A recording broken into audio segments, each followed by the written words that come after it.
name is Sally Penny. You can read my name and title, if you want to call it that. I founded Women in the Law UK. I'm delighted. We've got a fantastic speaker who's been hard to get hold of this afternoon. So we've got a great session going. So welcome to this lunchtime webinar on resilience. Just going to come on to this. I don't know if people have seen the phrase VUCA, and I think it probably explains what a lot of us are probably feeling at the moment in the current topsy-turvy place we're in of volatility, uncertainty, complexity and ambiguity, and in these times being resilient is really useful. And a quick list of things that if you are resilient, this will help you. Again, I'm not going to read them all out for you, you can read them through, but having better relationships, recovering more quickly, building confidence. I mean, I don't think there's anything there that any of us wouldn't want, which is lovely, but it's not all about us. If we are more resilient, the lovely thing about it is the knock-on effect is we can help other people be resilient as well. So, yeah. A nice American Psychology Society definition of resilience. Stuff happens in life that's not so great, the bouncing back bit. And then the bouncing forward, that's not me, but it'd be nice, wouldn't it, of actually what we're trying to achieve. I've been looking at this area probably, well, for the last 10 years actually, so I'm absolutely fascinated by it. And I've come up with some 8 traits really, of which I'll share them with you now. And I think all the things we've been discussing now really fit under those. So yeah, these are the 8. I'll just run through them with you. Obviously in the time we've got now, we've got like half an hour left or something. I wish we could have all day. I do run this over 2 days. So, you know, we are having a little whistle-stop tour of it all. These are the 8 areas. The top one in the left-hand side is about having a positive attitude, which I think came up again and again and again when we were describing the others. And that's one we will come back to and we'll have time to today. The other one is having your values. You know what's right and wrong in your life and you live by those. Looking after your mind. I don't know if anyone here does mindfulness or yoga or just actually calms down or have some silence. Actually being calm, which again was brought up just now, is really good for resilience. Top right, helping other people. I think that also came up as a strong trait. Having a rich emotional life, the bottom left-hand side one, having a rich emotional life, but not letting it take over your life. So you actually recognize we can label our emotions and we can use them in a positive way. So I'm certainly not, I think I've been accused before of being too emotional, which I find is a compliment really. I don't think you can be too emotional, it's just what you do with them.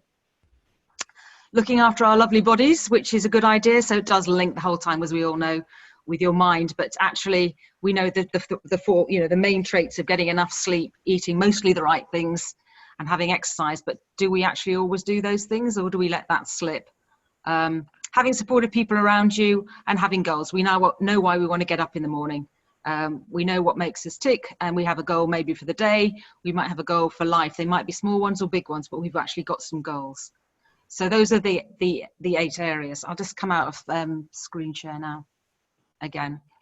So those are the areas, and as I said, the beautiful thing about them, under each one of those, there are loads of tools and tips that you can use and build upon, which again, once you've used them, will just reinforce again and again and again.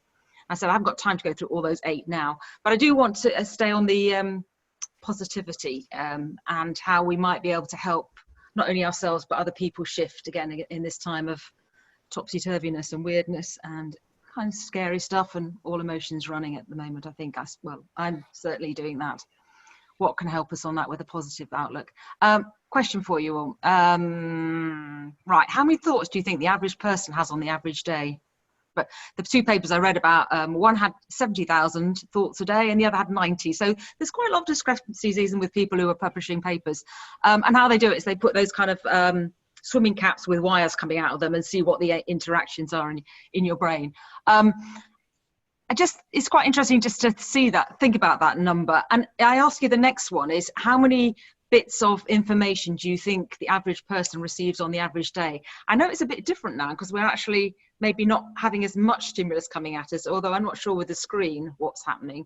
But say you're not stuck in a dark room for 24 hours. How much stimulus do you think the average person has on the average day? As in information coming to you, what you can see, what you can smell, what you can hear, what you can touch.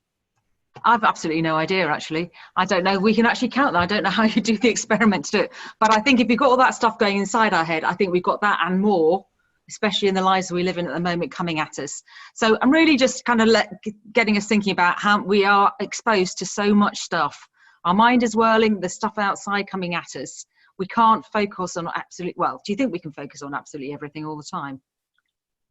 No, we can't, can we? So it is really important that we look out for the things that are going to actually feed us. So you know that thing, if someone says if someone says my name, I'm more likely to hear it. If you ask me to look for a red car, I'll see red cars everywhere. If we do that thing about let's look for the positive, we will start looking for them. If we decide to start looking for negativity, well, boy, can we find that, especially at the moment. But let's spend some time choosing where we pay our attention. If we can't pay attention to absolutely everything all the time, where do we want to pay our attention? So if we try and train ourselves, I think some of us probably do this automatically anyway, and some of you might have tricks about how you do this anyway. But how do we make ourselves, or how can we help ourselves look for that positivity? And again, there's some tools on this. The first one we did right at the beginning when we introduced ourselves and did our little check-ins about who we are, is about being grateful, looking for gratitude. And to do this on a more formal basis, having a gratitude, it's a really, really powerful thing to do. I know we're playing games with our mind, but we're playing with them in a really good way, which really can help us. It's just a lovely thing to do. I mean, especially at the moment, there's so much stuff on there that we could focus on, and I'm not saying we shouldn't be aware of it, we should know what's going on, but actually we can still be grateful. There's so many people we can be grateful for at the moment. We fill our bucket load of them. I actually keep a gratitude diary every night before I go to sleep. And I just write three things I'm grateful for that day. Merely by having it, I am at a subconscious level looking for it all day long. So it really helps. It helps me sleep because I actually have to stop that mind whirling, think about something positive, and actually that's where I'm going to go. That's the mood that helps me.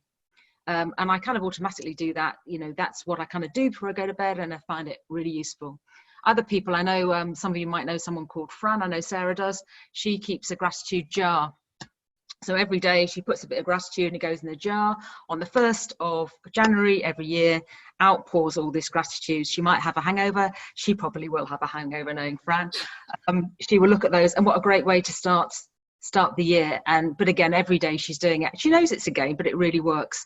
And then I know families do it, which I think is really powerful. So it sounds like Sally's going to do it with her family. At this moment where quite a lot of people are worried and got anxiety, we will be giving that to our children. And actually we need to listen to them and hear what they say. And if we ourselves are practicing gratitude, doing that as a family unit or friendship unit, I think is just beautiful. So top tip today, gratitude. To do it whichever way you want to, but if you can put it in your life. I start all my meetings with gratitude and 3 good things. So it don't matter what board meeting it is, or if it's informal or formal, I'll start it with gratitude in some way. And I'm going to suggest we finish it with gratitude as well. Okay. The next one I've got is for you. I don't know if you've got pens and paper or a phone you want to make notes on. Again, it's your 3 happy places. So it's a list of 3 threes. These are your happy places. It's 3 happy memories. So if you can focus on 3 you've got 3 happy memories written down. That if things aren't so great, where can you take your mind? So you might not be physically able to do anything. Where can you take your mind to 3 happy memories that when you think about them, they'll make you smile? So it's your 3 happy memories. So maybe one of them is when you felt absolutely invincible. You scored the winning goal, you baked the perfect cake, whatever it was, you exceeded and excelled. Happy memories can be a specific place, a specific time with specific people, if you can do that. So the more detailed you are about it, the more impactful it can be. So specific on these 3 happy memories. The next one is 3 happy activities. Now, again, we're a bit restricted about what we're able to do at the moment, some of us. But what 3 things can you do that you know that you will do will always make you feel better? If you like your music, I'm sure it'll be music. If you like your exercise, again, we're limited sometimes to what we can do. But I know that if I go for a run, I'm still allowed to. I'm always going to feel a little bit, run maybe is exaggeration. When I go for a trot, I'll always feel a lot better than when I started out. Might be cooking. So what 3 activities are there that you can always do? So you've not had a great day. What are the 3 things you can do? Cup of tea. And the final one is 3 happy people. And again, I don't mean the ones that crack jokes, but through the 3 people, when you speak to them, you always feel better when you've spoken to them. And I know, and I hope that a lot of us are speaking to a lot of people at the moment, but some might be more duty ones where you're supporting people, although you'll probably get something out of that by helping them. But I know which ones of my friends, which ones of my family, I'll always know will make me feel will guarantee that I will probably have a laugh as much as anything else. So it's your 3 happy memories, your 3 happy activities, and your 3 people. I said to you before, resilience isn't all about me. If I can be more resilient, I can help other people be more resilient. It's a wonderful thing. I'm just going to move on to another. I'm kind of aware of our time here. Again, sharing the screen with you onto this equation. Does anyone know what that means? Some of you might have come across it before. It's not mine. The E stands for events. So events happens, how you respond to them will affect the outcome. So I think it's your consciousness, Sarah. That's what it really reminded me when you said that to begin with, the consciousness. If you're not conscious, you just go from E to O. Events happen and you just go to output. You're an automatic pilot, which sometimes is absolutely fine, but I'm suggesting for quite a lot of the time, it's a good idea to actually pause, have a look at what's going on there. This has actually happened at the moment. This event is happening. What's going on at the moment is happening now. How am I going to respond to it? Just automatically? Or am I going to think about it and decide how I'm going to respond?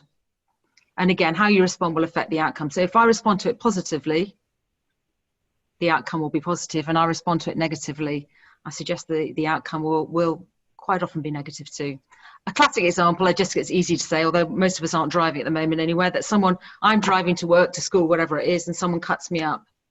That event, I've got no control over. That person has just cut me up. I mean, that's what's happened. How I respond to it will affect my outcome. So if I respond to it negatively, what could happen? And how am I going to actually, your mind, it then affects you for the rest of the day and the consequences of what. You rock up, you might not have an accident, but you've lost your cool or whatever it is. You've had a row with them. You got out and had a bit of a fisty, well, maybe not fisty, but verbal interaction. By the time you get to school, to the staff room, to your office or whatever, I would suggest you're not in a great place. And if you're not in a great place, who does that affect? People around you. Everybody around you. So the knock-on effect of that, of not actually thinking about what you're doing and thinking about the outcome, can actually, I would suggest, make your day not very pleasant and probably other people's. And the opposite to that, if I respond to it positively, what would I do? So this has happened to me. I could just let it go, couldn't I? I don't know why they've cut me up. They might be bad drivers. They might be on the way to the hospital. I don't know. I have no idea. But let's let it go. In fact, I'm probably going to hold back a bit, so I'm going to let them go. So that's absolutely fine. By the time I got to work, I probably don't even remember it. And it won't affect my day. So it's just those little times you get a niggle somewhere, events happen. We all have the ability to take control and how to respond to it. A big one when I'm working a lot with them, I think it's probably included in us as well, but when I'm working with young people is social media. Someone puts something on social media that's not so great about me. That event happens. I can't do anything about that. It's up there. It's not very nice. How I respond to it will affect the outcome. Do I end up just responding and then everyone else piles in? It just becomes, something that was relatively small becomes huge. Or do I respond to it positively and block or report if it's really serious? What am I going to do there? So E plus R equals O, I think, is a really useful equation. Again, on a personal level, but I've shared it with a lot of young people. I have 3 fantastic nephews, all of them very different. My middle one definitely wears his emotions on his sleeves, and he has been using that equation since his mid-teens. He's now 23, and he still uses it. And it's got him out of a lot of trouble, or stopped him getting into them in the first place, I think. So E plus R equals O. There's also Viktor Frankl. Lots of speech and write, you may well know his work, and I think this is a lovely quote from him. Between stimulus and response there is a space. In that space is our power to choose our response. In our response lies our growth and our freedom. So it's taking that time out when events happen to press pause for a moment and think, how are you going to respond? And how we respond will affect the outcome. So I think that's another tool that I will if you want to use to take forward with you. And I'm kind of aware of the time. I'd just like to share another one with you. And this is really about your emotions, and it's the STOP. Did anyone come across STOP before? STOP. Susan, do you want to help me out on that one? You know what? I've come across it, but just for that minute, I can't remember what it stands for. Don't worry. Well, if I get it wrong, just correct me. That would be lovely. The STOP one, it's a really, again, this is really, when we looked at those 8 traits, the positivity, having a positive outlook on life, and managing your emotions, the two link in really, really well together. So I do a whole session about emotions and the fact that it's absolutely right to have what people would classify as negative emotions, but actually sadness and anger, they might be given the label as negative, but those are really useful emotions to have, and we need to have them. We want a rich emotional life. But actually, if we want to, managing your emotions is well, I tend to talk about the STOP model, and the STOP is just stop. Yeah. Just stop. And the T is take a deep breath, and that's so much going on with taking the deep breath. I remember as a child, everyone said just breathe, and I used to think, well, I don't get that at all. But actually, it's doing a lot of things. It's helping me stop, but it's actually getting oxygen up to my brain. If I'm panicking and I'm worried about something, my breathing will probably become quite shallow, which means I'm going to be lacking oxygen in my brain, and the logical bit, the cortex, will possibly get knocked out, in which case I'm just going to be living emotionally.